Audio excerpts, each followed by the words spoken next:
મિત્રો, કેમ છો? મજામાં ને? મજામાં રહેજો, કારણ કે આ છેલ્લો દાખલો છે આ ચેપ્ટરનો. બોલો તો ભાગીદારનો પ્રવેશ, દાખલા નંબર 20, પેજ નંબર 215. છેલ્લો દાખલો અને અગત્યનો દાખલો કે જેમાં તમને ઓલમોસ્ટ બધી વસ્તુનું રિવિઝન પણ થઈ જશે.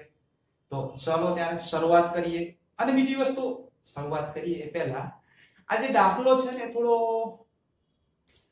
હજુ સુધી બોર્ડમાં ક્યારે પૂછાયો નથી અને પૂછાવાની શક્યતા પણ છે બહુ ઓછી. નો પૂછાય એમને શક્યતા ઓછી છે, કારણ કે આ દાખલો 4 ભાગીદારોનો સમાવેશ કરે છે, જેમાં તમને પહેલા 3 જૂના ભાગીદારો આપેલા છે, મિત, જીત, નીલ, અને નવો ભાગીદાર ધંધામાં આવે છે નીલ.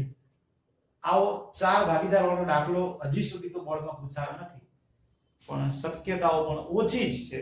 પણ નો પૂછાય એવું ન કહી શકાય. જો કે એમાં બીજું કઈ અઘરું છે નહીં હો. જે આપણે 3 ભાગીદારો વચ્ચે કરતા એ હવે આપણે 4 ભાગીદારો વચ્ચે, બસ. દાખલામાં કોઈ અલગ રીતનો દાખલો ગણવાનો એવું કશું છે? એ તો દાખલો ગણીએ એટલે ખબર તો પડવાની જ છે ને. બધી એ જ રીત, એ જ મેથડ, એ જ 4-5 આમોદના આધારે એ જ ત્યાગનું પ્રમાણ, પાઘડીનો પ્રીમિયમ વેચવા માટે, બાકી બધું જૂનું બધું એનું એ જ છે. ચલો તો કરીએ શરૂઆત. 4 ખાતા દોરી દીધા, 4 બાકીઓ. ફોર્મેટ તો મગજમાં છે જ. તો મૂડી ખાતાની બાકી, હા પહેલા તો 20 નંબરનો દાખલો તમે જુઓ, જરૂરી આમ ખાતા તૈયાર કરી પ્રવેશ બાદનું પાકું સરવાયું છે, વાંધો નહીં, બનાવી દઈશું એ તો અમે. મિત, જીત, નીલ ત્રણેયની મૂડી ખાતાની બાકી આપી છે, તો આપણે લખી દઈએ બાકી. એ આ મૂડી ખાતામાં બાકી આગળ લાવ્યા. મિત કે જેના તમને 1 લાખ રૂપિયા આપેલા છે, જીત કે જેના 75000 રૂપિયા આપ્યા છે, નીલ કે જેની 50000 રૂપિયાની બાકી આપી છે. 1,75,000 અને 50,000. Okay done. અહીંયા નથી તો રેસ જો છે. આપણે બે ભાગીદારની મૂડી લખતા એની જગ્યાએ 3 ની લખવાની અને ચોથાની બાકી રાખવાની. મૂડી ખાતાની બાકી ત્યાર પછી ચાલુ ખાતા છે નહીં, તો રોકડ બેંકની બાકી બોલો 26,000 રૂપિયાની આપેલી છે, તો એ આ રોકડ બેંકમાં પણ લખી દઈએ કે આ બાકી આગળ લાવ્યા એ આ 26,000 રૂપિયા. નંબર 4 પાઘડીની બાકી, પાઘડી તો આપેલી છે નહીં, જૂની પાઘડી નથી આપેલી, તો ઉધાર બાજુ કઈ લખવાની જરૂર છે નહીં. ચલો 4 હવાલાઓ પૂરા. સોરી 4 બાકીઓ પૂરી. ત્યાર પછી હવાલામાંથી પહેલું જ કામ પ્રમાણ શોધવાનું. કયું પ્રમાણ? તો કે ત્યાગનું પ્રમાણ. અને મૂડીના ફેરફારનો દાખલો છે, એના માટે નવું પ્રમાણ પણ શોધવું પડશે. તો ત્યાગ માટે ચેક કરો. પહેલો જ હવાલો આપેલો છે, જુઓ ત્યાગ માટે ડાયરેક્ટ તમને ત્યાગ આપેલો જ છે. નવો પ્રમાણોનું સૂત્ર મૂકી ત્યાગ શોધવાની જરૂર છે નહીં, વાંધો નહીં. તો આપણે ત્યાગ લખી દઈએ. જુઓ પહેલો હવાલો, મિત તેના નફામાંથી 1/8 ભાગ અને નીલ તેના નફામાંથી 1/24 ભાગ ગીરની તરફેણમાં ત્યાગ કરે છે. મતલબ કે ત્યાગ તમને આપેલો જ છે, ખાલી છેદ સરખા કરવાના છે તમારે. વાંધો નહીં, લ્યો તો એ અહીંયા લખી દઈએ.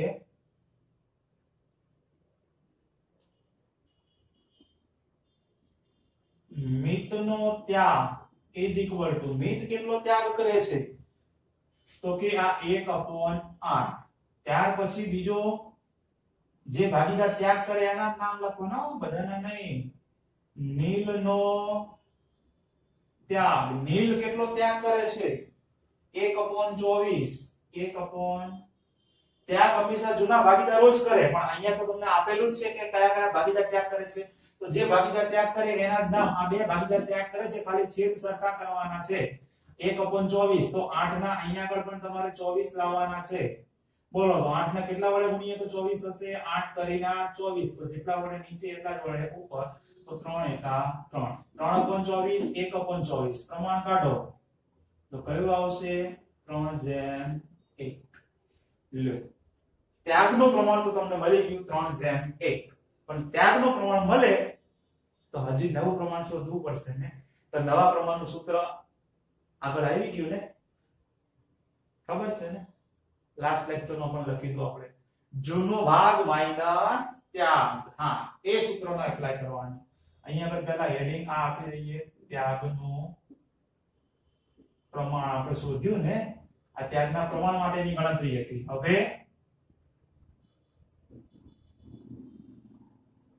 નવું પ્રમાણ ઇઝ ઇક્વલ ટુ, ચલો સૂત્ર પણ મૂકી દઈએ, એ આ જૂનો ભાગ કે જૂનું પ્રમાણ જે લખો એ માઈનસ ત્યાગ. આ તમારી ગણતરી નવા પ્રમાણની છે. તો ચલો નવું પ્રમાણ તો બધા ભાગીદારોનું મળે, 4 હોય તો 4, 5 હોય તો 5, બધા ભાગીદારો. પણ ત્યાગ જૂના ભાગીદારોનો, પણ અહીંયા તમને કીધું કે બે ભાગીદાર ત્યાગ કરે છે તો બેનું પ્રમાણ મળ્યું. વાંધો નહીં, ચલો નવું પ્રમાણનું સૂત્ર અહીંયા મૂક્યું છે. તો પહેલા તો બધા ભાગીદારોને ક્રમમાં મૂકી દઈએ આપણે, એટલે જેથી ભૂલ ન થાય. પહેલા આ મિત, પછી જીત. ક્રમમાં લખો તો બહુ સારું છે વિદ્યાર્થી મિત્રો, અને ક્રમમાં જ લખવાનું. નીલ અને હે. મિત, જીત, નીલ અને હે ચાર ભાગીદાર છે તો ચારે ચાર લખી દીધા. હવે સૂત્ર એપ્લાય કરીએ. જૂનું પ્રમાણ માઈનસ ત્યાગ. જૂનું પ્રમાણ ચેક કરો. જૂનું પ્રમાણ તો તમને ત્રણ ભાગીદાર માં આપેલું હશે, મિત, જીત અને નીલ નું. તો પહેલી લાઈનમાં છે જો ઉપર સ્ટાર્ટિંગ માં મિત, જીત અને નીલ 3:2:1 ના પ્રમાણમાં નપુંસકતા વહેંચે છે. તો જૂનું પ્રમાણ લખું છું અહીંયા આગળ 3 ભાગ્યા 3:2:1 એટલે કે 6, પછી 2 ભાગ્યા 6, 1 ભાગ્યા 6. ચલો ફિનિશ. જૂનું પ્રમાણ થઈ ગયું, લખી દીધું. હવે માઈનસ કરીએ ત્યાગ. હવે ત્યાગ કયા કયા ભાગીદારનો તમને મળ્યો છે તમે જોઈ શકો છો અહીંયા આગળ. એક મિતનો ત્યાગ મળ્યો 3/24 અને નીલનો ત્યાગ મળ્યો 1/24. બસ તો આ બે નો ત્યાગ છે તો બે નું માઈનસ કરીશું આપણે. મિત એ આ માઈનસ ત્યાગ, મિતનો ત્યાગ કેટલો છે 3/24. પછી નીલનો ત્યાગ છે 1/24 તો માઈનસ 1/24. તો આ બે ભાગીદારની પહેલા ગણતરી કરી દઈએ. જો આપણે ગુણાકાર આવડે છે, આપણે આપણી મેથડ જ કરવાની છે. આ બરાબર 24 ગુણ્યા 6 144. 24 ગુણ્યા 3 24 તરી 72 માઈનસ 6 તરી 18. બોલો 72 માઈનસ 18 54 ભાગ્યા 144. ક્લિયર? એ જ રીતે અહીંયા આગળ 24 ગુણ્યા 6 144. 24 એકા 24, 6 એકા 6. બોલો એ આ 24 માઈનસ 6 બોલે તો 18 અપોન 144. 54 upon 144, 18 upon 144. ચલો તો અહીંયા આગળ આના છેદમાં 144, આના છેદમાં 144, તો આના છેદમાં પણ કેટલા લાવવાના 144. તો 6 ને કેટલા વડે તો 144 આવે, તો અહીંયા ગુણાકાર કરે ને 24 વડે. તો જેટલા વડે નીચે એટલા જ વડે ઉપર, તો 24 ગુણ્યા 2 એટલે કે 48. ચલો એ રીતે હીર. હવે હીર માટે તમને નવું પ્રમાણ ક્યાંય આપેલું છે નહીં, તો એનો ભાગ પણ આપેલો નથી. તો નો આપ્યું હોય તો આવું તો આપણે ઘણા દાખલામાં આવ્યું, અને આ છેલ્લી વખત આવે છે આ દાખલામાં કે જે ભાગીદાર ત્યાગ કરે એ બે ભાગીદારના ત્યાગનો સરવાળો કરો એટલે તમને નવા ભાગીદારનો ભાગ મળી જાય. તો કયા કયા ભાગીદાર ત્યાગ કરે છે? મિત અને નીલ. તો એ બંનેના ત્યાગનો સરવાળો કરો એટલે તમને નવા ભાગીદારનો ભાગ મળી જાય. તો આપણે એ જ કરવાનું છે. હીર માટે એ આ હીર. ચલો મિતનો ત્યાગ કેટલો છે 3/24, તો એ આ 3/24 વત્તા નીલનો ત્યાગ કેટલો છે તો કે 1/24. બોલો છેદ સરખા છે, છેદ સરખા એટલે છેદ કોમન લઈ લેવાનો. 24 ઉપર 3 વત્તા 1 એટલે કે 4/24. પણ આના છેદમાં 144, અહીંયા 144, અહીંયા 144, તો અહીંયા પણ કેટલા આવવા જોઈએ 144. તો 24 ને કેટલા વડે ગુણવું તો 144 થાય. એટલે અહીંયા કર્યા જ ને 6 ગુણ્યા 24, આ 6 વડે, તો નીચે 6 વડે તો ઉપર પણ 6 વડે. 6 ગુણ્યા 4 6 24 એટલે 24/144. તો માટે તમારું નવું પ્રમાણ ઇઝ ઇક્વલ ટુ 54/18/24. બોલો અને ભાગ ચાલે છે ને હજી તો. હા, કેટલા વડે ભાગ ચાલે છે? 6 વડે ભાગ ચાલે છે. જો 6 ના ઘડિયામાં બધા આવે છે. વાંધો નહીં તો કરી દઈએ. 54 ભાગ્યા 6 કરો. 9 6 54 એટલે 9. 48 ભાગ્યા 6 કરો. 6 8 48 એટલે કે 8. ત્યાર પછી 18 6 તરી 18 એટલે કે 3 અને 6 ચોક 24 એટલે કે 4. તો તમારું નવું પ્રમાણ તમને 9:8:3 અને 4 નો મળી જશે. 9:8:3:4. Okay, done. કમ્પ્લીટ. હવાલામાંથી પહેલું જ કામ બે પ્રમાણ આપણે શોધી લીધા. જનરલી ત્યાં જ શોધીએ પણ મૂડીના ફેરફારના દાખલા છે એટલે તમારે નવું પ્રમાણ પણ શોધવું પડે, જે આપણે શોધી દીધું. બસ તો કરી દો હવે હવાલાઓ સ્ટાર્ટ સ્ટેપ બાય સ્ટેપ પહેલેથી. તો શરૂઆત કરીએ હવાલા નંબર 1 કે જેનું કામ આપણે પૂરી ગયું છે. ઓકે, તો આગળ વધીએ. હવાલા નંબર 2. પેઢીની પાઘડીનું મૂલ્યાંકન 60000 કરવામાં આવ્યું. પેઢીની પાઘડી આખા ધંધાની જૂના ભાગીદારો નવા ભાગીદારો બધા ભેગા મળીને જે નવી કિંમત નક્કી કરે એ તમને આખા ધંધાની આપણે આપેલી છે પાઘડીની કિંમત 60000. પણ આપણે તો જે નવો આવે એનું જ કામ છે. નવો કોણ આવે છે? હીર. તો હીરની પાઘડી આપણે શોધવી પડશે. વાંધો નહીં, શોધી દઈએ. અને હીર તેના ભાગની પાઘડી રોકડમાં લાવશે. સરસ, લ્યો એનો જે ભાગ છે એ રોકડમાં લાવશે.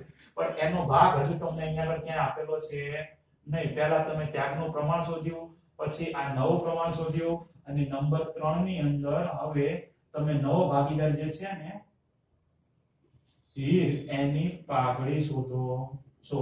તો હેડિંગ આપી દીધું હીરની પાઘડી. બોલો ધંધાની કુલ પાઘડીનું મૂલ્યાંકન કેટલું નક્કી થયું છે? તો કે 60000 એને ગુણ્યા કેટલા? તો કે એ તમને આપેલા જ હોય ને, એમાં કોઈ પૂછવાનું ના હોય. હા, અહીંયા આપેલા છે જો 60000 ગુણ્યા હીર છે. તો હીરનો ભાગ કયો? 9 છેલ્લો ભાગ હોય તમને ખબર જ છે. આ 4 છે એ હીરનો છે. તો આ ગુણ્યા 4 અને ભાગ્યા કેટલા? તો કે 9 + 8 + 3 + 4 24. 4 ભાગ્યા 24 તમારે કરવાના થાય. બસ તો આવું તો આવડવાનું છે ને, એમાં કઈ અઘરી વસ્તુ નહીં કઈ. તો તમને હીરની પાઘડી મળી જશે. તો 60000. ઓકે, 60000 છે ને મૂલ્યાંકન. હા, 60000 ગુણ્યા 4 ભાગ્યા 24 તો તમને 10000 રૂપિયા હીરની પાઘડી મળી જશે. જો અને આ જે હીરની પાઘડી આવી 10000, આ 10000 કે હીર કેવી રીતે લાવે છે? તો લખ્યું છે કે એ રોકડમાં લાવે છે. હીર તેના ભાગની પાઘડી રોકડમાં લાવે છે. વાંધો નહીં, રોકડા લાવે. રોકડા ધંધામાં આવે તો બે આમ થાય ને. રોકડાની સોરી પાઘડીની વાત છે એના માટે. મૂડી હોય તો એક જ કરીએ, પણ પાઘડી છે તો બે. રોકડ આવે તો રોકડ ખાતે ઉધાર તે પાઘડીના પ્રીમિયમ ખાતે જમા. આ રોકડ ખાતાની ઉધાર બાજુ પાઘડીના પ્રીમિયમ ખાતે. બોલો કેટલા રૂપિયા લાવે છે? રોકડા. તો કે 10000 રૂપિયા. અહીંયા ઉધાર છે તો તરત જ ભાગીદારો વચ્ચે વેચી દેવાનું. અહીંયા જમા બાજુ આ પાઘડી પ્રીમિયમ. બોલો કયા ભાગીદારો વચ્ચે વેચાય? તો કે જૂના ભાગીદારો. પણ એમાં પણ કયા પ્રમાણમાં વેચાય? તો કે ત્યાગના પ્રમાણમાં. પાઘડીનું પ્રીમિયમ છે ને ત્યાગ. તો ત્યાગ કોનો કોનો મળ્યો છે? આ 3 છે બે કોનો કોનો છે? મિત અને નીલ. આ બેનો જ છે તો એ બે વચ્ચે જ વેચવાની છે, મિત અને નીલ. મતલબ કે જીતને તમારે કશું આપવાનું છે નહીં, તો એમાં પણ બેસ. ખબર પડે ને? કારણ કે પાઘડી ત્યાગમાં વેચાય. હવે ત્યાગનું પ્રમાણ છે કોનું કોનું? 3 છે બે. તો કે મિત અને નીલનું છે. જીતનું ક્યાંય છે નહીં, તો જીતમાં કરી દેવાનું બેસ.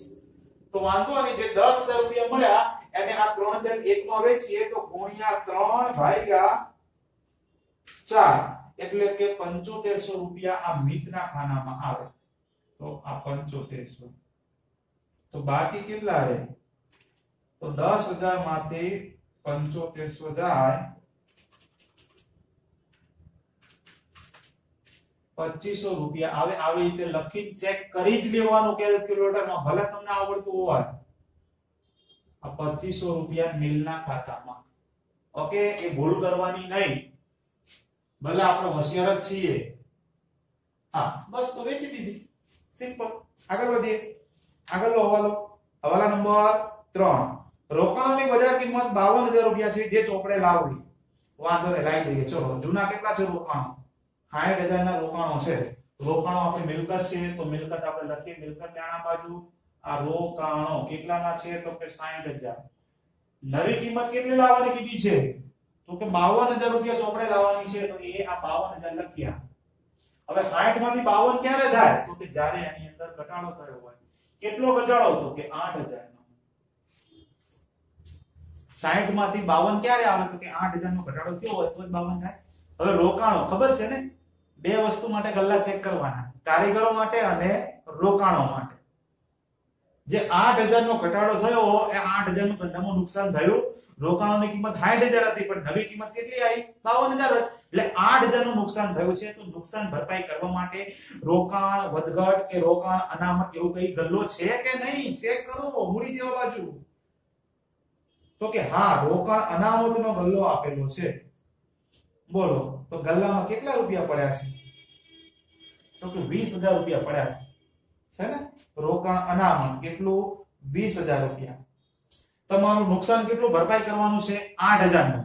ગલ્લામાં 20,000 રૂપિયા પડ્યા છે, એમાંથી 8,000 રૂપિયાનું ભરપાઈ કરી લો, 8,000 રૂપિયા કાઢી લો. તો હજી કેટલા પડ્યા છે ગલ્લામાં? 20 હતા, 8 કાઢ્યા, તો કે હજી પણ 12,000 રૂપિયા પડ્યા છે. તો જો રૂપિયા પડ્યા હોય તો ભાગીદારો વચ્ચે વેચી દો. વેચવાના કઈ બાજુ? મૂડી દેવા, મતલબ કે જમા બાકી હોય, જમા બાકી બધી આવે મૂડી દેવા, એટલે મૂડી ખાતામાં જમા બાજુ. તો અહીંયા લખી દેવાનું કે આ રોકાણ અનામત કેટલા પડ્યા છે? તો કે 12,000 રૂપિયા. એ 12,000 રૂપિયા જે પડ્યા છે, બાકી પડ્યા છે, નુકસાન ભરપાઈ કરી દીધા પછી, તો એના માટે ત્યારનું પ્રમાણ, સોરી જૂનું પ્રમાણ આવે. તો 12,000 ગુણ્યા 3 ભાગ્યા 6, તો 6,000 રૂપિયા આવે છે. બસ, તો એક આવ્યું હોય તો બાકી તો આવડવાના છે. આ 6,000, તો આ 4,000, તો આ 2,000. 6 4 10 ને 12. કમ્પ્લીટ. 3 2 1 4 ડબલ. ઓકે, હા બસ ફિનિશ. ચલો, બે અંક થઈ ગઈ, 1 અને 2. આગળ વધીએ. 4 નંબર. કારીગર વળતરનો 18,000 નો દાવો મંજૂર રાખવો. કારીગર વળતર, એને પણ આપણે 18,000 રૂપિયાનો દાવો, જેને આપણે કહીએ દેવું, દેવું આવે મૂડી દેવા બાજુ, તો મૂકી દેવાના ને. પહેલા તો એ આ કારીગર વળતરનો દાવો કેટલા રૂપિયા ચૂકવવાનો છે? 18,000 રૂપિયા. વાંધો નહીં, લ્યો. કારીગર વળતરને માટે પણ ગલ્લા ચેક થાય ને, તો ચેક કરો ગલ્લામાં કેટલા પડ્યા છે. કારીગર વળતર, હા જુઓ, નફા ભાગ ભંડોળ નહીં લેવાનો. શું છે? કારીગર વળતર. તો કારીગર વળતરનો જ ગલ્લો ચેક કરવાનો. તો કારીગર વળતર અનામત કેટલા રૂપિયા છે? તો કે 15,000 રૂપિયા ગલ્લામાં પડ્યા છે. સરસ, લ્યો. આપણે દાવો કેટલો ચૂકવવાનો છે કારીગરને? 18,000 નો. કારીગરને 18,000 રૂપિયાનું વળતર આપવાનું છે. ગલ્લો ચેક કર્યો, ગલ્લામાં 15,000 રૂપિયા નીકળ્યા, તો અત્યારે તો 15,000 જ આપવાના. ગલ્લામાંથી નીકળ્યા એટલે આપીએ. તો 18,000 આપવાના હતા, પણ અત્યારે ગલ્લામાંથી 15 નીકળ્યા, તો 15 ચૂકવી દીધા. ગલ્લો થઈ ગયો ખાલી. તો ભાગીદાર વચ્ચે તો વેચવાનો કોઈ પ્રશ્ન રહેતો જ નથી. હજી પણ તમારે કારીગરને વળતર ચૂકવવાનું બાકી છે. કેટલું? 18,000 હતું, પણ એમાંથી તમે ચૂકવ્યું 15,000. તો હજી પણ 3,000 રૂપિયાનું ચૂકવવાનું બાકી છે. તો કારીગર વળતર ચૂકવવાનું બાકી હોય તો તમારે પછી એટલું હજુ ઉધાર બાજુ ઉધાર કરવું પડે. આ પુનઃ મૂલ્યાંકન ખાતામાં ઉધાર બાજુ લખી દેવાનું. શું લખવાનું? તો કે કારીગર વળતર દાવો, અથવા તો કોઈ આખું લખે કે ચૂકવવાનો કારીગર વળતરનો દાવો, કોઈ વાંધો નહીં. કેટલું ચૂકવવાનું બાકી છે હજી? તો કે 3,000 રૂપિયા. 18,000 ચૂકવવાના હતા, ગલ્લામાંથી નીકળ્યા 15,000, 15,000 ચૂકવ્યા. હજી ચૂકવવાના બાકી કેટલા છે? તો કે 3,000 રૂપિયા. જો ગલ્લામાં રૂપિયા પડી ગયા હોત તો આપણે ભાગીદાર વચ્ચે વેચો, પણ નથી તો નહીં વેચવાના. આગળ વધીએ. 5 નંબર. યંત્રોની બજાર કિંમત 60,000 રૂપિયા છે. મકાનની બજાર કિંમત 1,26,000 રૂપિયા છે, જે ચોપડે લાવવાની. બંને કિંમતો તમારે ચોપડે લાવવાની છે. વાંધો નહીં, વારાફરતી લાવી દઈએ. પહેલા યંત્રો, જૂની કિંમત કેટલી છે યંત્રોની? તો કે 80000 રૂપિયાના યંત્રો આપેલા છે. તો એ આ પહેલા લખીએ. યંત્રો કેટલાના છે? તો કે 80000 રૂપિયા. બોલો યંત્રોની નવી બજાર કિંમત કેટલી કીધી છે તમને? તો કે 60000. તો આ નવી કિંમત મૂકીએ આપણે બહાર. હવે યંત્રોની કિંમત 80000 હતી, એના 60000 થયા. તો 80 માંથી 60 ક્યારે થાય? તો કે 20000 રૂપિયાનો શું થયો હોય? ઘટાડો થયો હોય તો જ થવાના ને. તો એ આ માઈનસ ઘટાડો કેટલા રૂપિયાનો? તો કે 20000 રૂપિયાનો. યંત્રોની કિંમત ઘટી એટલે ધંધામાં એટલા રૂપિયાનું નુકસાન, મિલકતની કિંમત ઘટે એટલે નુકસાન થવાનું ને. નુકસાન ખર્ચ નુકસાન આપણે ઉધાર બાજુ લખીએ છીએ, ખબર જ છે. તો એ આ યંત્રો ખાતે કેટલા રૂપિયાનું નુકસાન થયું? તો કે 20000 રૂપિયાનું નુકસાન થયું. મૂકી દીધા. આગળ વધીએ. મકાનની બજાર કિંમત 1,26,000 છે. વાંધો નહીં, મકાન જૂનું છે કેટલું? તો કે 1 લાખ રૂપિયાનું આપેલું છે. એ આ મકાન છે 1 લાખ રૂપિયાનું. પણ નવી બજાર કિંમત કેટલી આપેલી છે તમને? 1,26,000. મકાન છે 1 લાખનું, પણ બજાર કિંમત કેટલી બોલાય છે? 1,26,000. તો 1 લાખની અંદર મારે 26,000 નો શું કરવો પડે? વધારો કરવો પડે. તો જ એની બજાર કિંમત 1,26,000 થઈ હોય. તો પ્લસ વધારો કેટલાનો? તો કે 26,000 નો. બોલો મકાનની કિંમત વધી, મિલકતની કિંમત વધે, મિલકતના ભાવ વધે એટલો ધંધાનો ફાયદો. તો ફાયદો થાય, લાભ થાય તો આપણે કરીએ જમા બાજુ. તો એ આ મકાન ખાતે કેટલા રૂપિયાનો ફાયદો થાય છે? તો કે 26,000 રૂપિયાનો. તો મૂકી દેવાના 26,000 રૂપિયા. બે એન્ટ્રી થઈ ગઈ. તો વધીએ આગળ. 6 નંબર. હીર મૂડી તરીકે 50,000 રૂપિયા રોકડામાં લાવશે. સરસ. લ્યો મૂડીના રૂપિયા આપેલા છે, રોકડમાં 50,000 લાવે છે. તો આમને તો આવડે છે ને, મૂડીના છો તો એક જ આમ મૂડીના રૂપિયા આવે તો કરીએ ઉધાર. તો કરી દઈએ ને. અને કોણ લાવે છે? તો કે હીર. તો જે રૂપિયા આપતો હોય, લાભ આપતો હોય તો એના ખાતે કરીએ જમા. રૂપિયા આવે તો કરીએ રોકડ ખાતે ઉધાર. તો રોકડ ખાતાની ઉધાર બાજુ આપણે આવું લખતા, ખાલી જગ્યાના મૂડી ખાતે, જેમાં આપણે નવો ભાગીદાર લખતા બોલે તો હીર. કેટલા રૂપિયાની મૂડી લાવે છે? તો કે 50,000 રૂપિયા રોકડમાં લાવે છે મૂડીના. તો આ 50,000 રૂપિયા. અને ત્યાં આગળ ઉધાર છે તો ક્રોસ એન્ટ્રી જમા આપણે અહીંયા આગળ લખતા, રોકડ બ્રેકેટમાં મૂડી આવું લખતા. અને નવો ભાગીદાર હીરની મૂડી છે તો હીરના ખાનામાં જ આવે ને. કેટલા? તો કે આ 50,000 રૂપિયા. ફિનિશ. બે એન્ટ્રી. આગળ વધીએ. 7 નંબર. હીરની મૂડીને પાયાની રાખી અન્ય ભાગીદારોની મૂડી નવા નફા નુકસાનના પ્રમાણમાં રાખવાની છે. અને જરૂરી અસર મતલબ કે જે તફાવત આવે ને એ તમારે રોકડ ખાતે અસર આપવાની છે. વાંધો નહીં, પણ આ તો મૂડીવાળો હવાલો છે એટલે સૌથી છેલ્લે સોલ્વ કરીશું. એ તો તમને ખબર જ છે, અગાઉ દાખલા આવી જ ગયા છે આવા. વાંધો નહીં, તો બધા વાળા સોલ્વ થઈ ગયા. તો આવી જાવ મિલકતના બાજુ. જે વસ્તુ બાકી હોય બોલો. મકાન આવી ગયું છે, યંત્રો આવી ગયા છે, રોકાણો પણ આવી ગયા છે, દેવાના દારો બાકી છે અને સ્ટોક બાકી છે. બે વસ્તુ બાકી છે તો લખી દેવાની. બંને મિલકતો જ છે. દેવાદારો 40,000 અને સ્ટોક છે 64,000. તો એ આ દેવાદારો 40,000 અને સ્ટોક 64,000 રૂપિયા. એની તો એક જ એન્ટ્રી આવે ને. મિલકતના પૂરું. તો પછી આવી જાવ મૂડી દેવા. ઓહો, અહીંયા તો ઘણી બધી વસ્તુ બાકી છે. મૂડી દેવા બાજુ મૂડી આવી ગઈ. સામાન્ય અનામત એ તો ખબર છે ને. હવે વસ્તુ વેચવાની ખબર. 4 બાકી નથી વેચતા આપણે.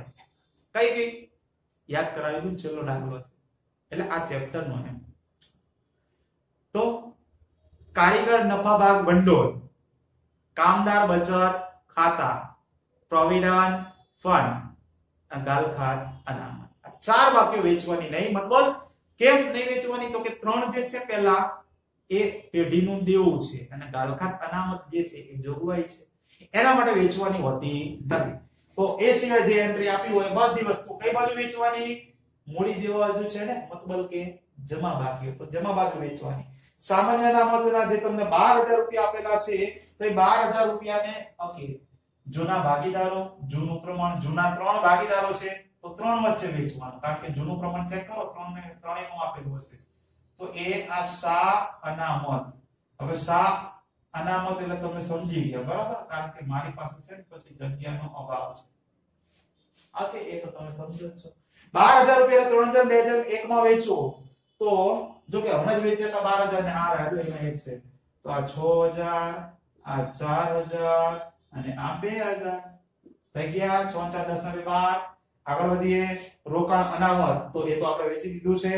કારીગર વળતર અનામત એ તો પતી ગયું, આગળ આવી ગયું. કારીગર નફામાં ભંડોળ 35000 રૂપિયા જે વેચાય નહીં કારણ કે દેવું છે ને, તો દેવું તો મૂકી દઈએ મૂડી દેવા બાજુ. કારીગર નફા ભાગ ભંડોળ કેટલું તો કે 35000 રૂપિયા. પછી કામદાર બચત ખાતા 40000 એ પણ કેડી નું દેવું છે માટે નો વેચાય. એ આ કામદાર બચત ખાતા કેટલા રૂપિયા આપેલા છે 40000 રૂપિયા તો આ 40000. ત્યાર પછી લેણદારો એ તો ખબર જ છે દેવું છે એટલે એ પણ તો વેચવાનું હોતું જ નથી, એ તો દરેક દાખલામાં હોય છે. લેણદારો 23000 રૂપિયા લ્યો કમ્પ્લીટ. આખું બાકુ સર્વે આપણું થઈ ગયું ખાલી.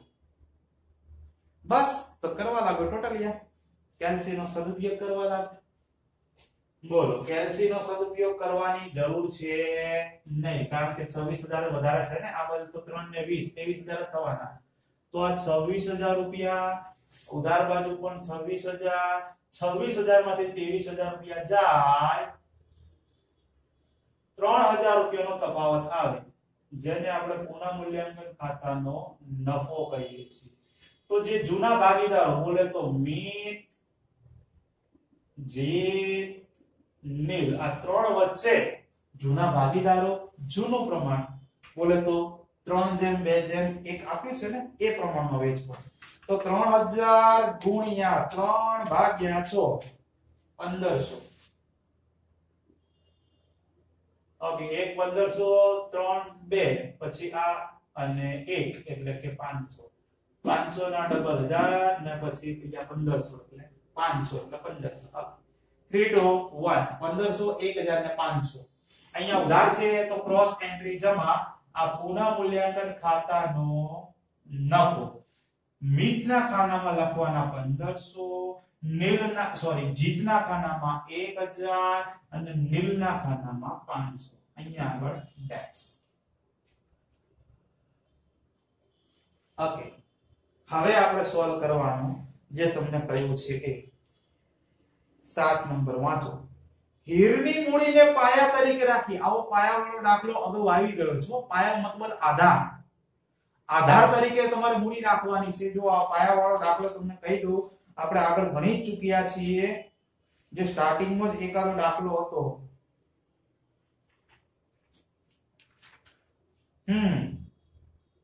16 નંબર પાસવી અનેરી અને હેન્સી વાળો. એમાં પણ મૂડી આપણે પાયાની રાખી હતી. એ જ રીતે અહીંયા પણ પાયા તરીકે રાખી અને દાખલો ગણવાનો છે. નવો પોઈન્ટ નથી, અગાઉ આવી જ ગયો છે આ પોઈન્ટ. વાંધો નહીં. તો પાયા તરીકે રાખવાની હોય તો હવે શું કરવાનું?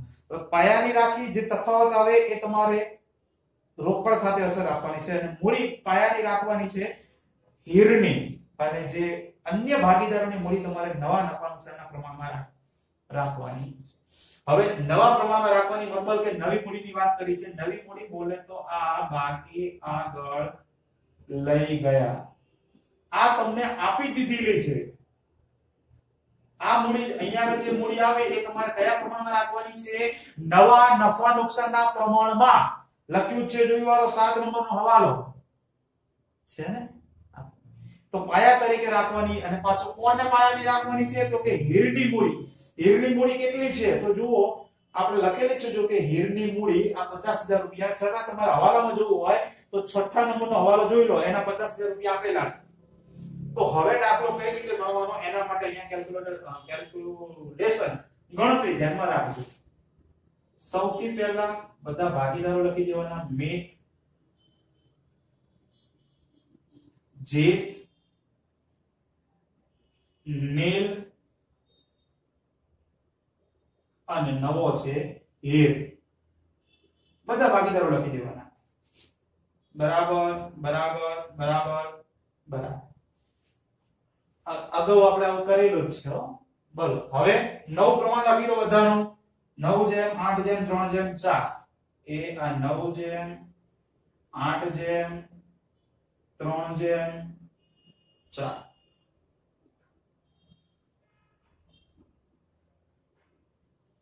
પ્રમાણ લખી દીધું સિમ્પલ હવે તમારે જેને આધાર તરીકે રાખવાનું હોય એની સામે એની મૂડી મૂકી દેવાય અને આની આટલે તો આટલા એ કેટલી જે પદ મુકતા આપણે 83 એ જ અહીંયા કરવાનું છે કોને આધાર રાખવાનો છે તો કે હીરને તો હીરની મૂડી કેટલી આપી છે તો કે 50000 તો અહીંયા આ 4 ની સામે લખી દઉં છું 50000 રૂપિયા જે તમને આપેલા છે હીરની મૂડી તો કેટલા 50000 આને આધારે બાકીના બધા ભાગીદારોની મૂડી શોધવાની છે બસ તો આપણે પહેલેથી મૂડી શોધતા જઈએ મિતની મૂડી તો પદ તો આ જ 4 રહે કેટલા છે 50000 જો મિતની મૂડી શોધવા માટે કયું પદ આવે તો અહીંયા લખું છું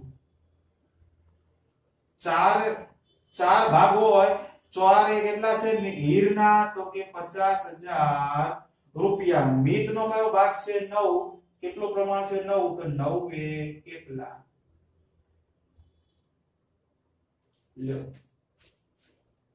આપણે સિમ્પલ મિત માટે શોધવું છે આધાર કોણ છે તો કે હીર તો 4 એ 50 તો દરેકમાં એ જ રહેશે 4 એ 50000 તો પોતપોતાના પ્રમાણે કેટલા આ ગણતરી તમારે કરવાની છે ચલો જીત માટે હવે આની મૂડી તમને શોધતા હોય અહીંયા આગળ આવડી જવાની છે વાંધો નહીં ચલો નો આવડતી હોય તો ગણતરી પણ કરાઈ દો 50000 ગુણ્યા 9 અને ભાગ્યા 4 50000 ગુણ્યા 9 ભાગ્યા 4 વાંધો નહીં ચલો ગણિત દો ચલો કેટલા રૂપિયાની બાકી આવે છે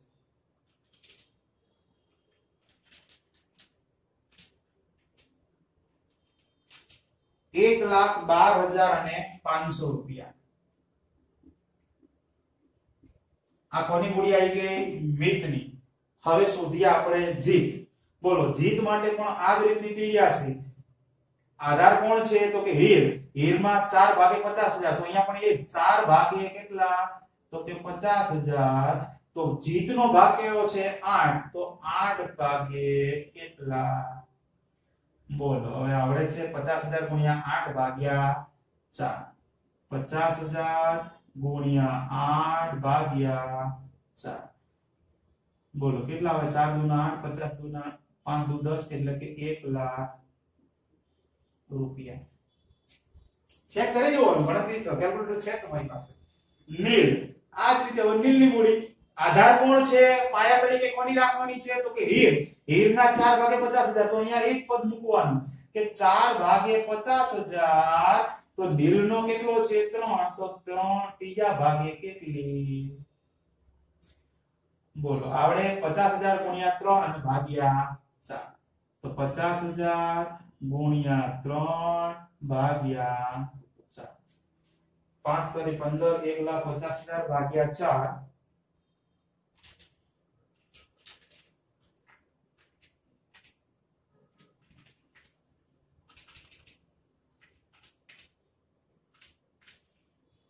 37,500 રૂપિયા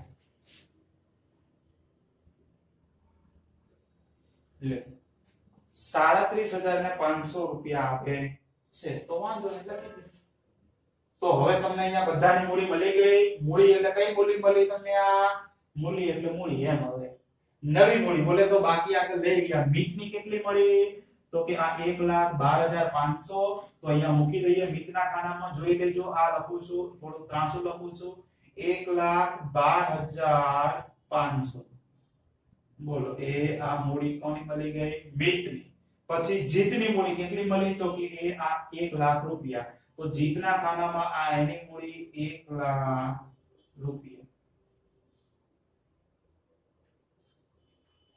આ મૂડી છે તમને મળી જ ગઈ છે એટલે રાઉન્ડ કરવાની જરૂર છે નહીં બરાબર એ તમને અહીંયા મળી ગઈ છે એના માટે નીલને કેટલી મળી તો કે 37,500 રૂપિયા તો નીલના ખાનામાં 37,500 પછી હીરની તો તમને અહીંયા આપેલી છે 50,000 રૂપિયા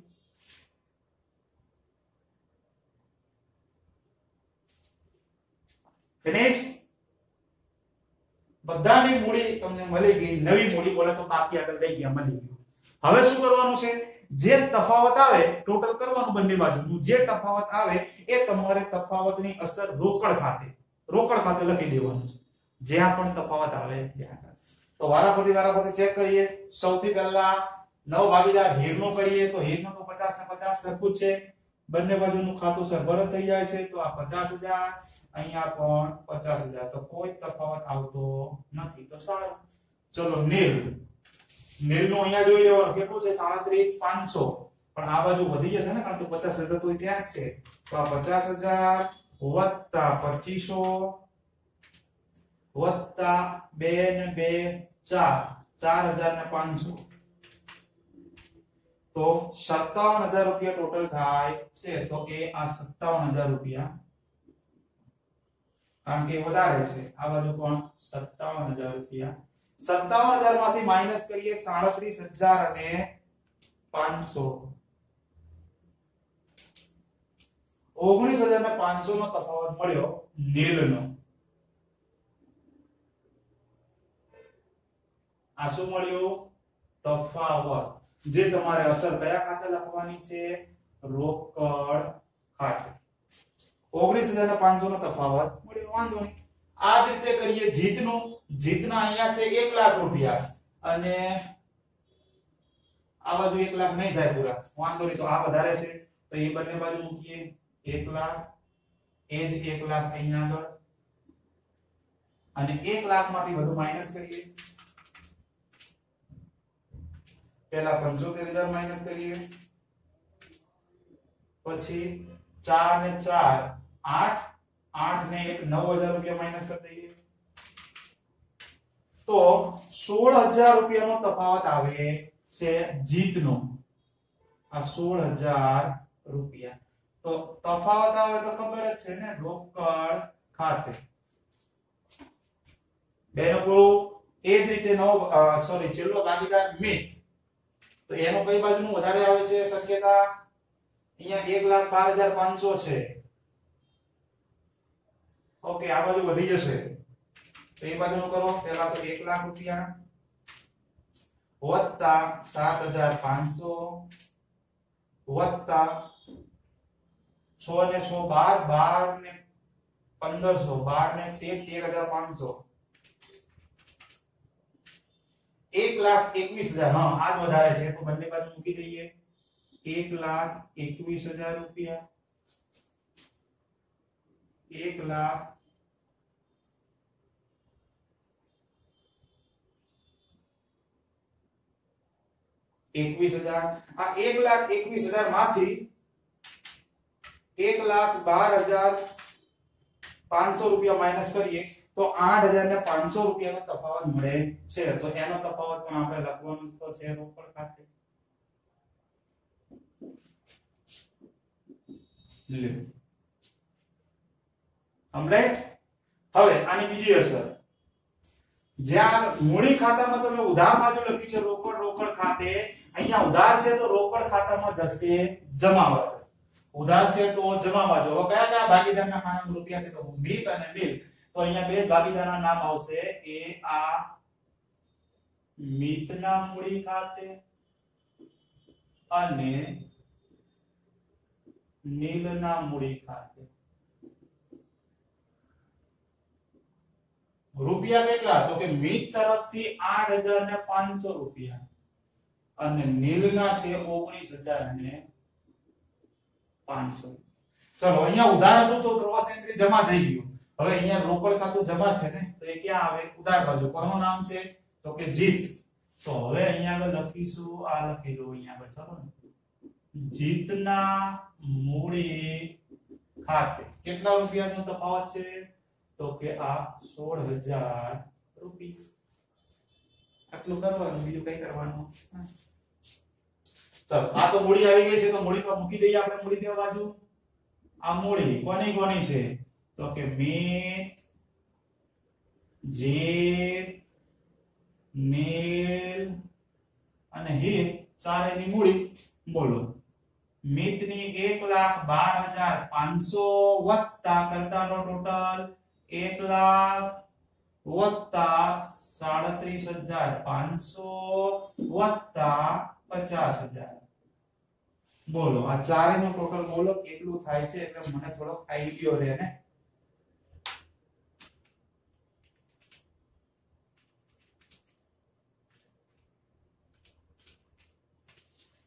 3 લાખ રૂપિયા થાય છે. ઓકે થતું હોય તો આ 3 લાખ રૂપિયા ચેક કરી લેવાનું, એ ભૂલ કરવાની નહીં. હું તો ચેક કરું પણ તમારે ચેક કરવાનું ને.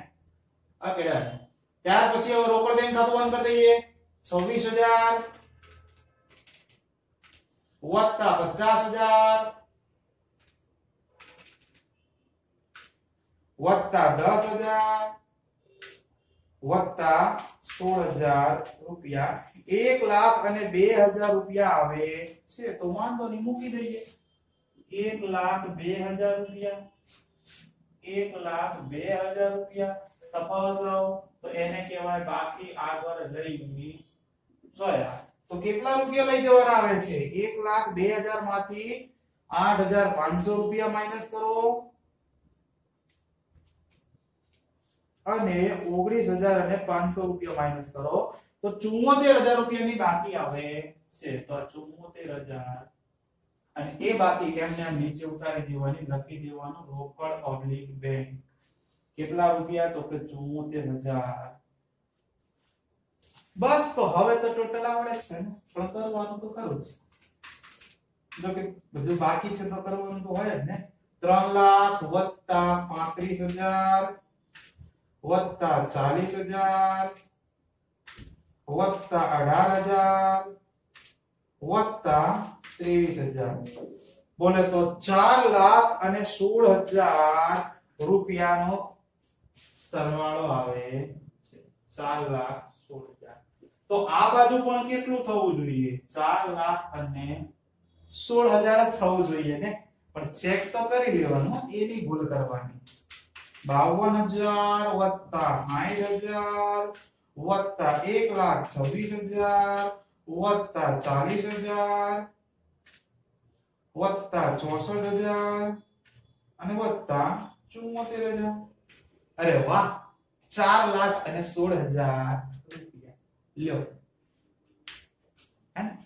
આ દાખલો ખાલી 4 ભાગીદારો છે બસ, એના માટે ખાલી ગણવો જરૂરી હતો. બાકી અગાઉ જે રીતના દાખલા આવી ગયા છે આ દાખલામાં કોઈ વધારો નથી. બાકી આપણે જે 16 નંબરથી દાખલા ગણ્યા 16, 17, 18 આ ત્રણેય દાખલાની પ્રેક્ટિસ ખાસ કરજો. 16, 17, 18 અને 19 ચારે દાખલા, અને આમ તો પાંચે પાંચ પાછળના લ્યો ને. 16, 17, 18, 19 અને 20. એમાં 16મો જેવો હતો એવો ને એવો જ આ 20મો છે પાયા તરીકે રાખવાનો વાળો. એટલે પાંચે પાંચ દાખલા એની પ્રેક્ટિસ ખાસ કરજો. કારણ કે અને એમાં જે બધી વસ્તુ તો તમને આખે આખો દાખલો આવડવાનો જ છે, પણ જે એક હવાલો આવશે ને આ બાકી આગળ લઈ ગયા જેને આપણે નવા ભાગીદારની નવી મૂડી કહીએ છીએ, આ હવાલાની એન્ટ્રી તમારે શીખવી પડે કે કઈ રીતે ખાતું બંધ કરવાનું, કઈ રીતે તમારે નવું પ્રમાણ શોધવાનું, કઈ રીતે આ બાકી શોધવાનું. દરેક દાખલામાં પાછળના 5 જે દાખલા છે એમાં આ અગત્યની વસ્તુ છે. દરેક દાખલામાં એક એક હવાલો તો આવું છે કે જેમાં અલગ અલગ રીતે તમારે મૂડી શોધવી પડે છે. અને તફાવત આવે એ ક્યારેક ચાલુ ખાતે તો ક્યારેક રોકડ બેંક ખાતે પણ લખવાનું હોય. ઓકે, તો એ રીતનો સરસ મજાનો દાખલો છે જે તમારે ખબર જ છે કેટલી વખત ગણવાનો એ, એમાં તો મારે કઈ કહેવાનું હોતું જ નથી, પણ પ્રેક્ટિસ કરી શકો છો. 2 વખત તો લખવાનું છે, વધારે પ્રેક્ટિસ કરવી હોય તો કરી શકો છો. અને એની સાથે આપણો આ સરસ મજાનો 5 નંબરનું ચેપ્ટર બોલે તો ભાગીદારનો પ્રવેશ એ અહીંયા સમાપ્ત જાહેર કરીએ છીએ. અને હવે આપણે મળીશું નેક્સ્ટ લેક્ચરમાં નવા ચેપ્ટર સાથે. ત્યાં સુધી નીચે ડિસ્ક્રિપ્શનમાં લિંક આપેલી છે, પીડીએફ ડાઉનલોડ કરી હોમવર્ક રેગ્યુલર મૂકી દેવાનું, એ ભૂલવાનું નહીં.